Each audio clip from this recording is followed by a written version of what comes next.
Adolescence, una serie che sta spopolando su Netflix e che molti trepolesani hanno guardato. Le puntate riportano in primo piano un problema del bullismo tra le nuove generazioni. Sono molti i casi di cronaca, anche venetero di Gina, che confermano come il fenomeno della violenza tra i giovani sia preoccupante. Chiediamo quale sia il parere dei genitori e quali siano i consigli e le precauzioni utili a tutelare i propri figli. Allora, io avendo un figlio di 22 anni,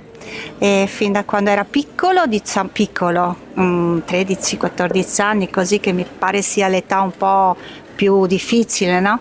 Dicevo sempre a mio figlio di raccontare tutto, soprattutto ai genitori, che sono le prime persone di cui ci si può fidare, diciamo, no? E di raccontare tutto, sia le cose belle, anche le cose brutte, che tutto si risolve. E poi di stare anche attenti molto alle amicizie, di saper scegliere un po' le amicizie, che a 13-14 anni magari è un po' difficile, però tutto si risolve. Poi magari può sbagliare l'amicizia, ma magari lo racconta la mamma al papà e la mamma al papà lo aiuta un attimo a capire quali sono le cose giuste e le cose sbagliate. Sicuramente cose deprecabili nel modo più assoluto, e secondo me la cosa importantissima è riuscire a comunicare con i figli, quindi a parlare con i ragazzi, che abbiano fiducia nella famiglia, nelle istituzioni, nella scuola, ruolo importantissimo, e quindi riuscire ad avere da parte loro l'input e capire che è il momento di aiutare i ragazzi e quindi intervenire, e quindi fondamentalmente che ci sia la possibilità di comunicare e di sapere, perché mi sembra di capire, lo vivo non direttamente in modo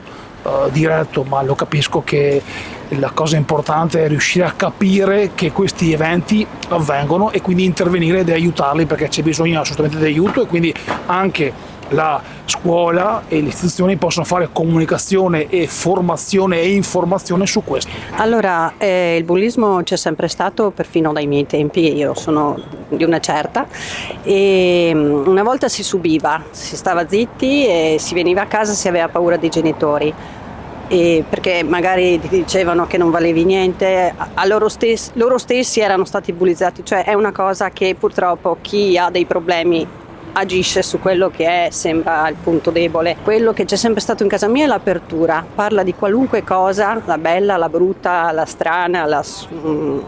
l'incredibile, ma parla. Sicuramente il bullismo è un problema sociale che va affrontato con il dialogo e con tanta serenità. Io direi che se i figli hanno qualche problema e esiste un problema di bullismo, la prima cosa da fare è parlarne subito con i propri genitori, perché non è un fenomeno da lasciare